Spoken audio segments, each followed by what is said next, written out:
জুমার দিনে আসরের সালাতের পরে এটা খুব গুরুত্বপূর্ণ সময়, আল্লাহর কাছে দোয়া কবুল হয়।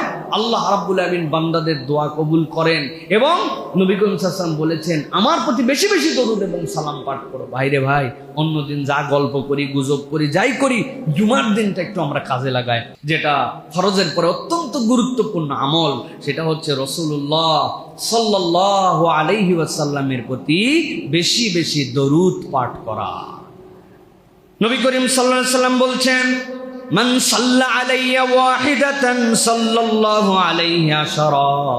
কেউ যদি আল্লাহ রাসূলের প্রতি একবার দরুদ এবং সালাম পেশ করে, আল্লাহ রাব্বুল আমিন তার জন্য 10টা বরকত দান করে দেন।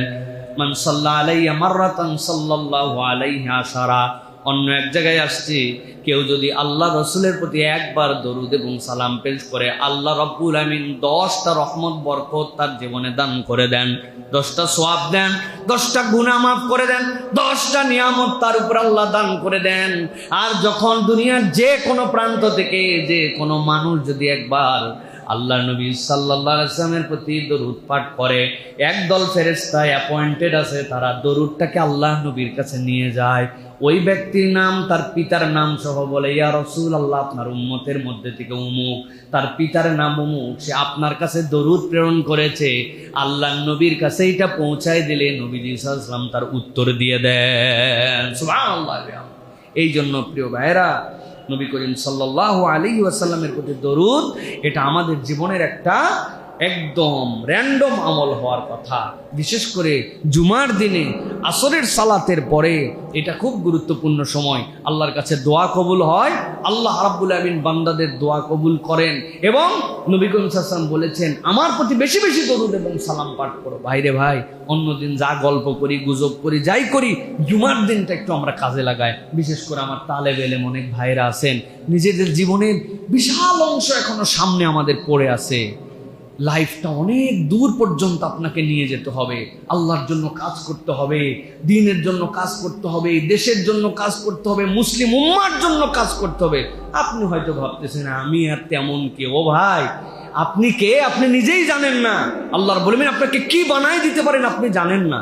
এর জন্য আপনাকে প্রথমে ঝেড়ে ফেলতে হবে এই হীনমন্যতা, যে আমি কে, আমি সেই একজন হব। আমার মতোই কেউ একজন সালাউদ্দিন আইয়ুবী হয়েছিলেন, আমার মতোই কেউ একজন খালেদ বিন ওয়ালিদ হয়েছিলেন, আমার মতোই কেউ একজন আল্লাহ রাব্বুল আমিন কবুল করে তাকে শাহজালাল ইয়ামিনী হিসাবে প্রেরণ করে দিয়েছিলেন। তা আমিও আল্লাহ রাব্বুল আমিনের কাছে সেরকম ডেডিকেটেড একজন বান্দা হতে চাই। পাথেও কি ফরজের পরে নফল আমলগুলো বাড়াতে হবে, নবীজির প্রতি দরুদ এবং সালাম বাড়াতে হবে। জুমার দিনে আসরের ওয়াক্ত যখন থেকে শুরু হবে, আসর মানে কিন্তু সোয়া 5টা না, এই একটা ভুল ধারণা নিয়ে আমরা আছি। আসর থেকে মাগরিব মানে আসরের ওয়াক্ত যখন শুরু হয়ে যায়, আউয়াল ওয়াক্ত থেকে একদম মাগরিব পর্যন্ত পুরা সময়টুকু অনেক গুরুত্বপূর্ণ। বান্দা দোয়া করে, আল্লাহ দোয়া কবুল করেন। ইমাম নববী বলতেছেন, এটা আসরের পর থেকে মাগরিব পর্যন্ত আল্লাহর কাছে দোয়া, আল্লাহর কাছে কামনা, নবীজির প্রতি দরুদ এবং সালাম, আল্লাহর জন্য বেশি বেশি নিবেদিত হয়ে যাওয়া। সপ্তাহে একদিন এটা আমাদের প্র্যাকটিস হওয়া উচিত। আল্লাহ রাব্বুল আলামিন যেন তৌফিক দান করেন।